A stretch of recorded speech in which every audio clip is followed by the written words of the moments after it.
most of the human race killed off because it is unworthy. It is unworthy of the gift of life. I don't care what society thinks. They're nothing anyway. They're no better than me. Until we hear the safe word, we will not stop.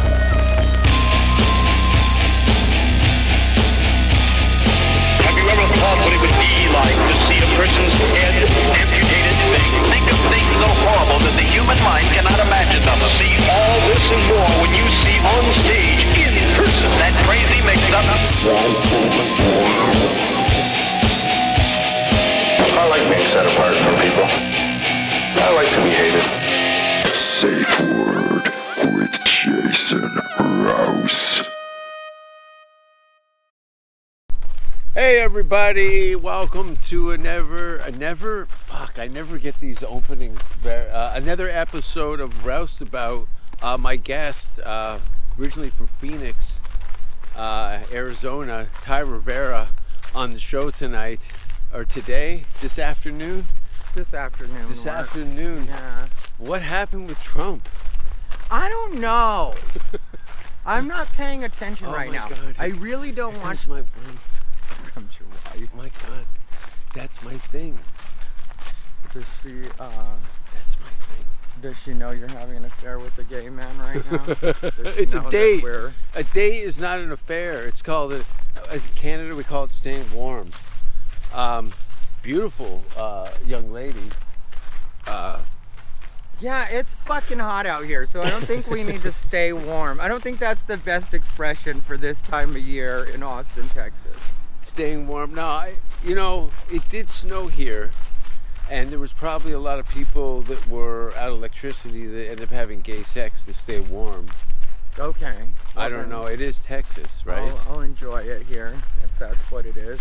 Those girls too. I haven't felt the touch of a woman in some months now. You? Yeah, it's bad. Imagine what I've been through. Yeah, what have you been through? I see little bits of it on the internet, but it's tough being in a relationship at any point. Never mind being a comic. Well, straight people are getting a sample of what it's like to be gay now. With polyamory being such a big thing, I'm living it. Yeah, well, in gay life, that open relationships have been a thing for a long time. Yeah. And even though I have fun when I'm single, I am a monogamous person when I'm in relationships. I don't see the point in being in open relationships because it's like, why am I going to go through all the headaches that a relationship is to have the same sex every night? But what about you're with a polyamorous person and you start to have monogamous feelings for them? That's kind of on you. Well, that's why I just won't do it. You know what I mean? I won't be with guys that are looking for open relationships or that kind of thing at this point because it's just not for me. I mean, so I'll mess around with them, but I won't as soon as I start to get any kind of feelings, I'll go ahead and end it because if I know they're not geared that way. You're a better man than I am. I have a hard time ending it. Are you? Yeah. I usually used to use alcohol as a good exit. Just get drunk and so obnoxious that the person would never want to see you again. Vomit in their car. This lady's face. Vomit in her car. Yeah, but I don't have that excuse anymore. I gotta look them dead in the eye. Are you sober? Of alcohol. Okay. I use drugs, but I don't drink alcohol. Okay. Yeah. Mainly because of that reason. The volatile behavior that would follow. Because I would drink to just change into a werewolf, very animated. Yeah. Energetic. Just chaos. That's why I quit drinking, because the police had grabbed me a couple times in the U.S. I was opening for Russell Peters in Richmond, Virginia. Okay. And I got liquored and pissed all over the Four Seasons lobby with all the furniture. And I was blacking out. And that's part of the reason too, is these blackouts were getting very, it's going to have a problem with my green card, and it took me a very long time to get a document saying that I could live and work in the U.S. I'm a refugee from free healthcare. Yeah. Canadian. And Yeah. and did Russell ever have to talk to you about that? No, he never did. My closest friends would only make fun of me, but I brought it up. I go, I'm thinking about quitting drinking. And he goes, I think that's a good idea. Okay. But he'd seen firsthand a couple of times. It usually was just from the anxiety of the situation. You know, there's free booze, people are freaking out. It's a elevated situation that you're trying to be on top of it all. But I just smoke a lot of marijuana now, which I lived in Vancouver for 3 years, never really touched this stuff, but I think when I moved to California, I think maybe a year before I moved to LA, they gave me some lorazepam.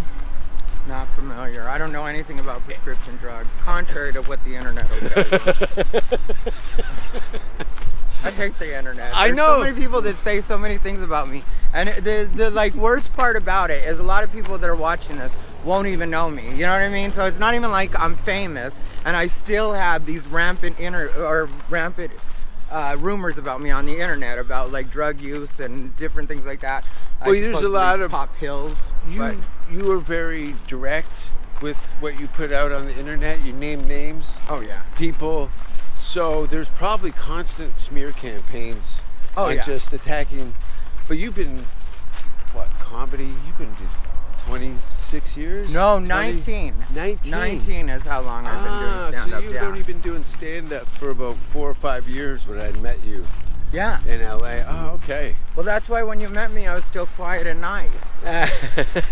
Because if you remember, this didn't really explode like me being the way that I am on the internet now until. Was that when you moved out from LA? Was that kind of like, you know what? Fuck me, fuck you. And I'm just going to go to town on everything and anybody. No, it was actually right towards the end of me being in LA. But they weren't at all connected. What happened was I realized at a point when I was in LA, because I was in LA for 14 years, and I would go back and forth to Phoenix quite a bit, you know, Yeah. so I mean, like, but I was living in LA. And the situation with that was that I just realized at a point that the industry had changed so much, and I wasn't going to be an industry comic, especially in the LGBT space, because obviously when you're gay, there's a certain point of view that they want you to have in the industry right now, which is very woke, and I'm not that.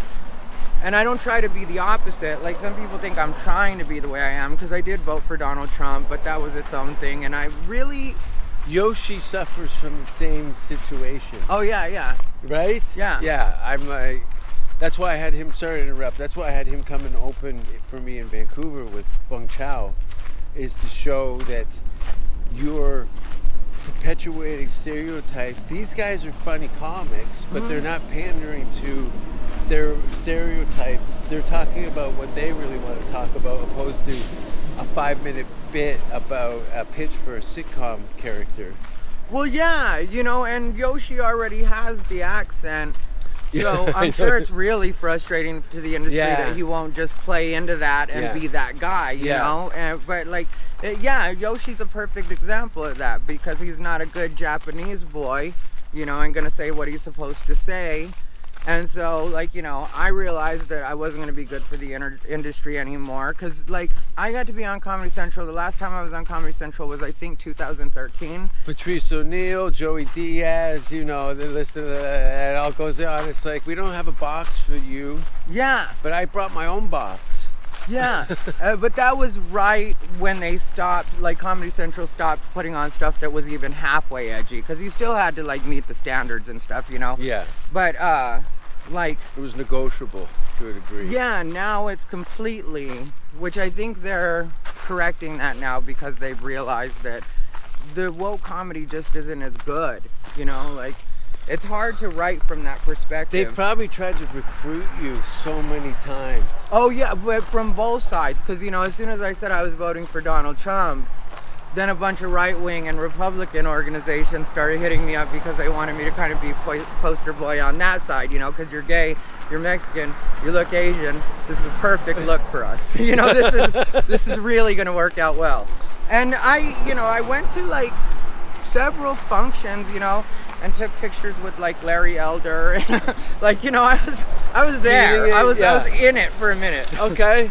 And then I was like, you know, well, I don't really know if, because, you know, like, you just keep having to run through the same things with people over and over, you know, because they'll be like, what made you switch? What made you make the change and whatever? And So this was a big public change for you to say that you were a Donald Trump supporter. yeah, I had voted for Obama twice. You know, that's what's funny to me, is people know me as the gay comedian that voted for Donald Trump.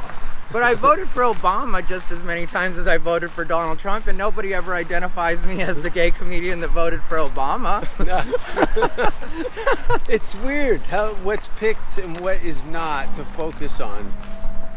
Well, yeah, but then also you get people that, like, because a lot of people on the left, and I'm not a person that really subscribes to that too much, but, like, I did notice in all of it that a lot of people on the left do have repressed racism that they don't want to address, and you could tell by the things that they would tell me when they'd be arguing with me, you know. Well, I guess your family's going back to Mexico. Well, my family was never in Mexico. You know what I mean? Like, my dad's first generation, so you could say his parents, but they're dead. You know, my dad's old, so... That's people should be. That never works. Oh, yeah. To dig at your family tree. It's there. No, we're here now doing this. Yeah. I had nothing responsible for anybody coming or going, but we're face to face. What are you talking to me about? I guess you're going back to Mexico. I don't have a fucking address there, man. We haven't for 37 years. I wish. Just to get away from this conversation. Oh, yeah. Well, and that's the thing. Like, people assume that it's some huge threat for you, and you're like, well, I was born here, you know, and my mom was born here, and my dad was born here. So, yeah. What are you talking about? We're gonna go back to Mexico. Nobody even has that on the table. You know, like, that wasn't even part of the deal here. Mexico City is pretty dirty. Beautiful people there, though. Yeah, I really enjoyed it. I had a call from Jesus Trejo from Mexico City asking me why my picture was on the wall in a comedy club there. I said I was there like 4 years ago.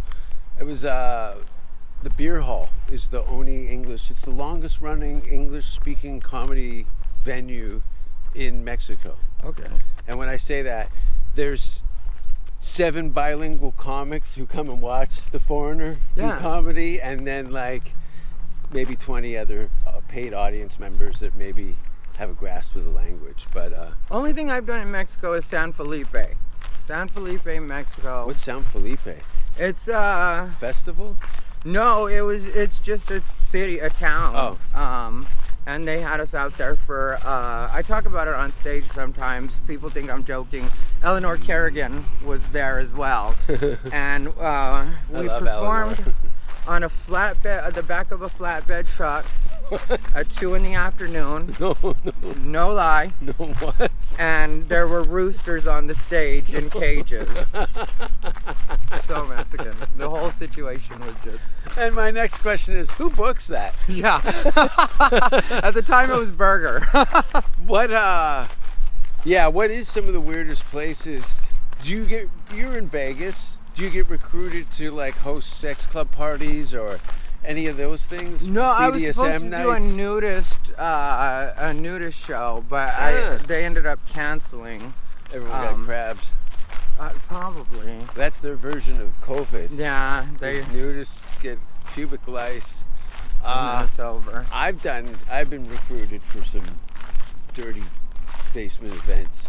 Yeah, I don't get a lot of weird requests. Never been to the Green Door? I did a show at the Green Door. No, I've never been to the Green Door. Very interesting.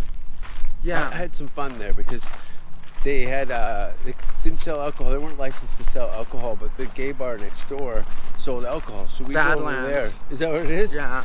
I saw one of the Dog the Bounty Hunter's son was sitting in there. Which son? The better looking one. The shaved Leland? head. I think so. The one that had the black girlfriend. Oh, then no, that's not. Leland is the one I personally like. That's the one that has the ponytail. And like ponytails. Well, Leland is just hot, but well, he was. I don't know what he looks like now. Is that a thing for you? Like, what's up from a point of man bun? Is that a better? None of it's better or good. I just liked him because he's hot. His body's hot. No, but I'm the saying hair. the tape. Is there a long hair fetish for you? No. No. You could have some like ex-military, jacked, shaved head. He's got a black eye because he's breaking up with his wife for you. Well, yeah, I mean, like, but that picture does it for me. Like, the picture you paint is definitely something I should write gay I porn. would go for. Yeah, I mean, like, it's specifically for me. I was just thinking Tom of Finland.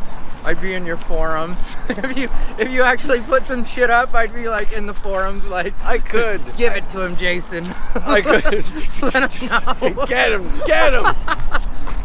But a lot of people know me, like, you know, because I post to different guys that I've dated online, you know, and people usually say that the guys I date look like white supremacists. You know what? I was just going to say that because I do remember one of your exes, very white. Yeah, my ex-fiance. Yeah. Yeah. When they're that white, you want to hold on to them. My ex-fiance was very white too, Swedish. Yeah. Yeah. Well, fuck. Why don't you just, dude? You would crush so much ass in Norway, in Sweden. Sweden would probably be your jam, because you get those beautiful whites, right? Yeah. They're beautiful whites. Oh yeah, I know. I Believe met me. a lady, and God damn it, I can't tell you how beautiful this girl was. And I can't even make this up. I was staying in this hotel boat. Mm-hmm. It was called the Log Inn. And the bedrooms had those seaport windows, right? And Yeah. I remember her standing up next to the bed and the light coming through and just outlining her silhouette. And I'm over there with like sourdough, scratching my ass like a fucking heathen. And this beautiful girl, just like vanilla and hope. Just milky. Milky. I know milky. Trust me, I know milky. But I also like something as black as midnight.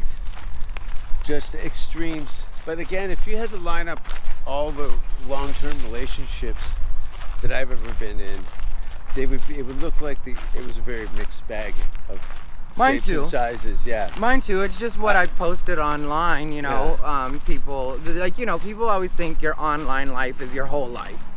And it's like, yeah, you didn't see any of the people in between. It's just, obviously, with the way I am with social media, you know, I kind of look at it as like introducing somebody to your family. It's like, you're not going to introduce them unless you're actually something with them. You know what I mean? Not every single person. And sometimes that person doesn't want any part of your public, yeah, for right? sure. And which is fine too. I prefer that. I've had some bad arguments where I really put a wedge in the relationship that eventually just split it out, but was, why don't you put pictures of us on your social media? And I go, because people are fucking animals. Oh, yeah. I can't be in a situation where somebody's messaging the people I care about. Now I have to hunt them down and kill them. And the gossip and all the fucking, you want to talk about slanderous talk. This girl right here is taking a beating. Oh, yeah. No, I had somebody that was crazy enough that they were actually trying to contact my ex-fiance's parents. Their parents they were trying to track down to tell them about my online behavior. And it's like, you want to talk to my fiance's parents about an argument I had on Facebook? How much do you think that his parents know about my social media or have to do with it? Like, they barely even knew me. And again, though, like, who's got the time to spend the legwork to tracking down these people, contacting them, and then just, you sound like a crazy person. Yeah, how do you on the not other feel line. stupid even initiating that phone call? That's what I always think, because, like, you know, that's not something I would ever think to do to anybody. Like, you know, it's like, even, like, any further than the person I'm dealing with isn't a place that I want to be. You know, I don't need to talk to your girlfriend. I don't need to talk to your wife. No, I'm talking to you. Yeah. And even that I don't want to do in a lot of cases. It's like we just happen to cross each other online. As far as I'm concerned, we had a quick argument during the afternoon. That's the end of it. It doesn't have to be a whole, like, you know, I'm going to ruin your life now. You got to find out where you work. And it's like, okay, I guess. Yeah, I think that's usually in that case is that somebody who's brought more baggage to the relationship that you weren't aware that you had to unpack too. And now you're taking the brunt of it. And it's like, whoa, whoa, whoa. You're total Jekyll and Hyde me. I'm standing here looking at your face and I can see your persona sliding off. Yeah. And now you're trying to ruin my life? What's the matter with you? Yeah, and it's usually over an argument that really, to me, doesn't matter. Because, like, we talk about politics, right? Or we mention politics. Like, when it comes to me and politics, like, I'll get into, like, I guess debates, you could call them, with people. And sometimes they'll get a little heated or whatever. But at the end of the day, I always think of it this way. Donald Trump, even during, 2016, was not anywhere arguing on my behalf anywhere. No, no. So it's like, no. I'm only going to go so far. I don't really care that much. It's just something it's just fodder for conversation and for debate and, like, discussing things. And, like, people thought I was a hardcore Trump supporter, and I wasn't as hardcore as most people would think. But were you fanning the fire by wearing manga hats and stuff like that? Well, of course. Like, what's the fun if you're not going to do the whole, I'm not judging. I'm like, wait a minute. He was probably wearing all that.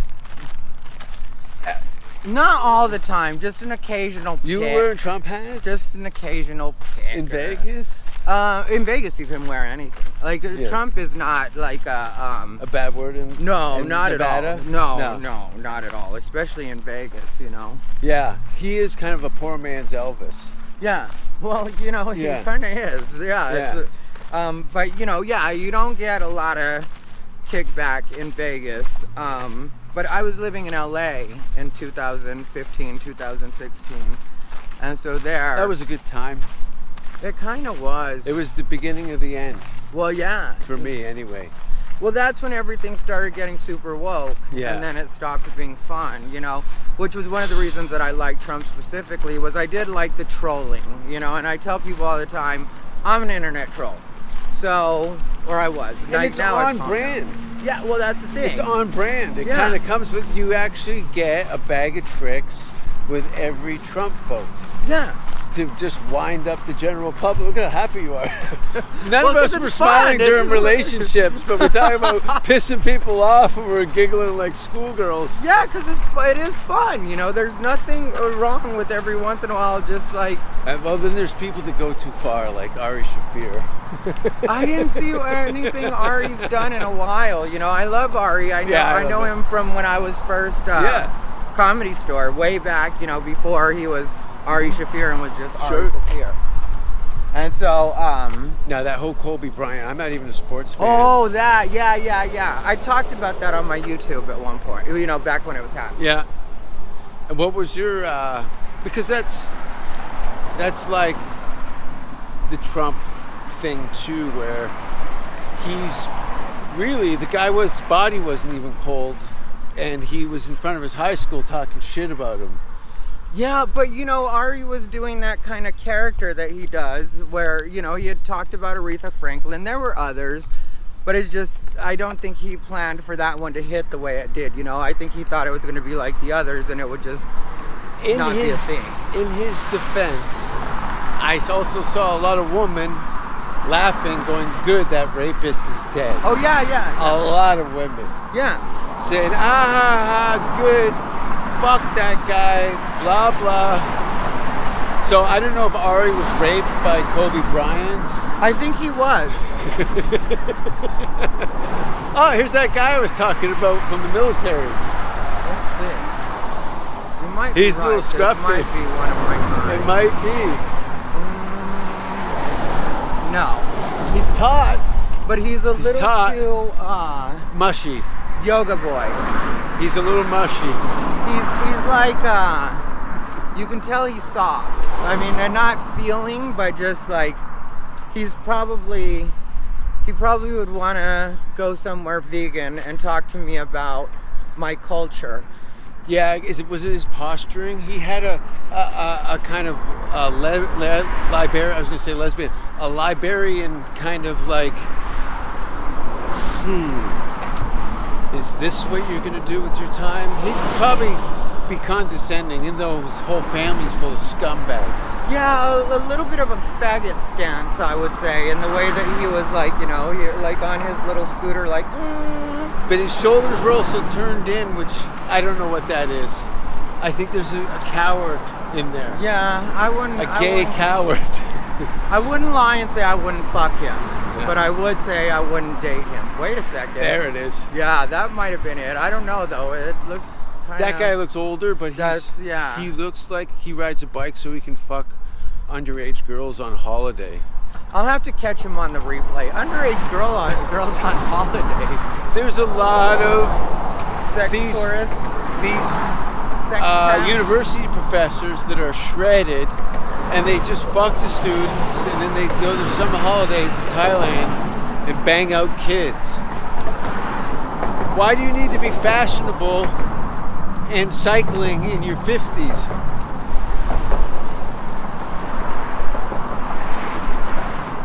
That girl's very tall. She's got to be about 6'3". It looked like Kermit the Frog in the Muppet movie when he rides the I can bicycle. already tell I would have hated her. Like, I'm glad she just passed by my life in a bike, because I can tell you I would have hated her. For 100%. Is it because she doesn't brush her hair or makeup? No, I don't so much mind that. She just something about her just told me I would hate this bitch. Him too. I feel the same way. I would hate this bitch. What are your favorite kind of strangers? My Because favorite. you're the only person I know that harasses the Las Vegas Police Department. Do I harass the Las Vegas? Well. Is that Tommy? Well. It's always the cops. Yeah. You're the only person I know that slows down the point of camera while they're trying to make the shootouts. Yeah, and they've stopped me before for it. Oh yeah. Yeah, I've been stopped before for it. But it is what it is. I got sweat in my eye, and I don't want anybody to mistake that for emotion. I'm not welling up over the police right now. How about the guy in the 10-speed? A little bit. I was crying for that woman that I hate. He looked a little Tom Hardy from the back. Look at how sweaty. Oh, it's muggy. Yeah. It's beautiful out though. Colorado River.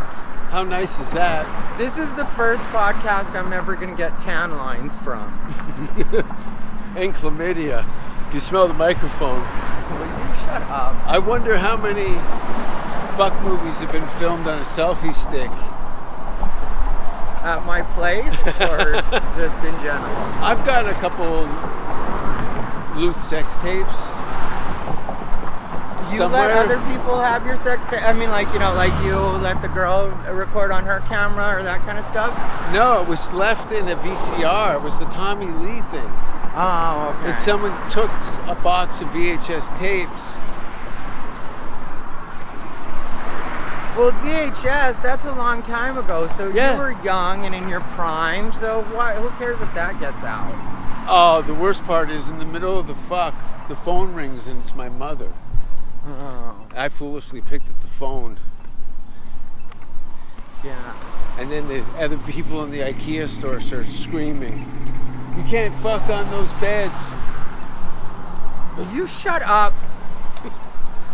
I've always wanted to film a porno in an IKEA. How are you wearing this? I'm already dead. Clearly. I run in this weather. The sunlight bothers me. The heat's nothing for me. I hate being sweaty. Really? Yes. Don't worry. We're going to this. I'm taking you to this juice place over here.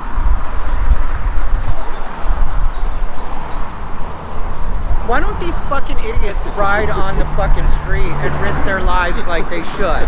Why are they all on the sidewalk? Isn't there, like, Austin hasn't come up with bike lanes yet? Well, the thing is, everyone drinks and drives here, so it almost looks like Tim Dillon in front of us. Like if he had a younger brother that worked accounting. That looks nothing like Tim Dillon. It totally does. No, it doesn't. It must be the Irish I just saw Tim last night. Is he, it's one of my favorites. He's one of my favorites too. I'm glad. I don't know, you know, he just showed up at the Comedy Store. He was brought in. I remember just sitting at the green room, just watching him observe people and just become a force of nature on stage. Yeah, when he first did that Netflix show, The Lineup, he was one of the comedians on that Netflix show. And How long ago was that? 2018, I believe. How bad was it? The show was terrible, and that's what I commented on, because I did like a review of it for my YouTube, just because I was doing like 30 days of videos, so like I was willing to do whatever, you know. And so I checked it out, and it was terrible. That happens a lot. Was he part of an ensemble of other comics, or? Yeah, but that's the thing. They did that with Joey Diaz and like Okerson and stuff. It never looks right. Well, Tim's was the only one that was good, and I didn't know him at the time. So, like everybody else, I have been like, you know, and I wasn't just trashing people, and it wasn't one of those things where it's like I'm at home bitter because these people are on Netflix. It wasn't like that kind of thing at all. For me, it really was about like, you know, just talking about what I was seeing as a comic and the way I felt about it. And his really was good, you know, and his was last.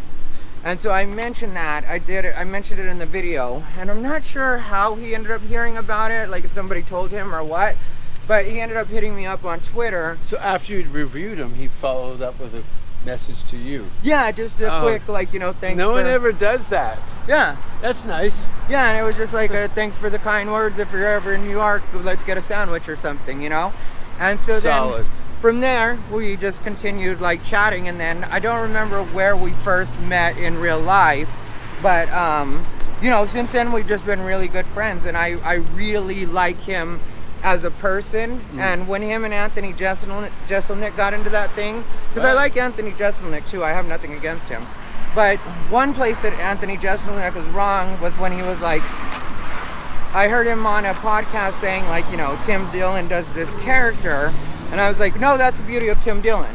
He's not doing a character. That's actually him. He doesn't change his voice. Yeah, he doesn't change anything about himself. You go to lunch with him, he's the same Tim Dillon that you're seeing. It's like living in the podcast, you know? And so it's one of the things I love about him. I think that's why him and Joe get along so well, because they're authentically themselves, like to the 10th degree.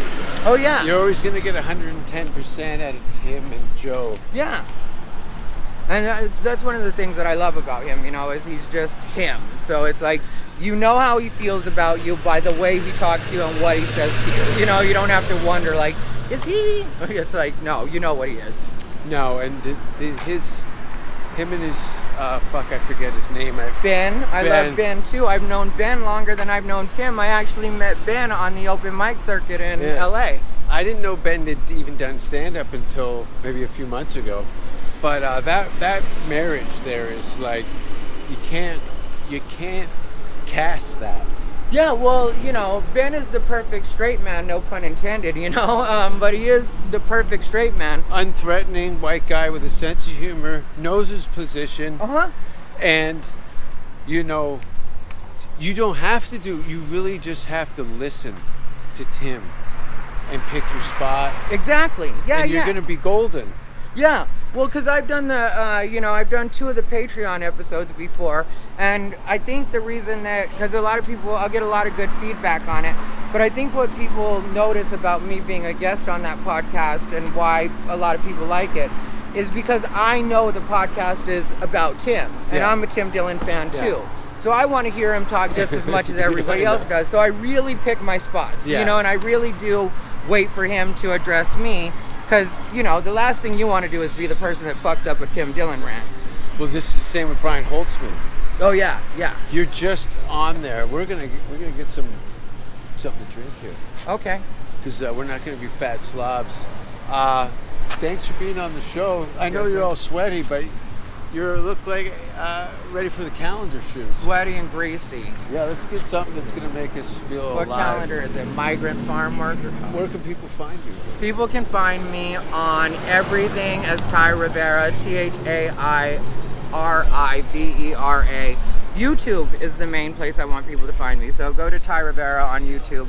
And then Instagram, it's official Ty Rivera. So those would be the two most important places. Just out of curiosity, how many social media accounts have you lost to penalties and Surprisingly, I don't know, none. I Good. mean, I've been suspended before. But never lost I've it. been shadow banned, but no, I haven't lost one yet. Well, before we both get dancing, check it out. Thanks for listening. He's just a roustabout, shifting from town to town. No job can hold him down.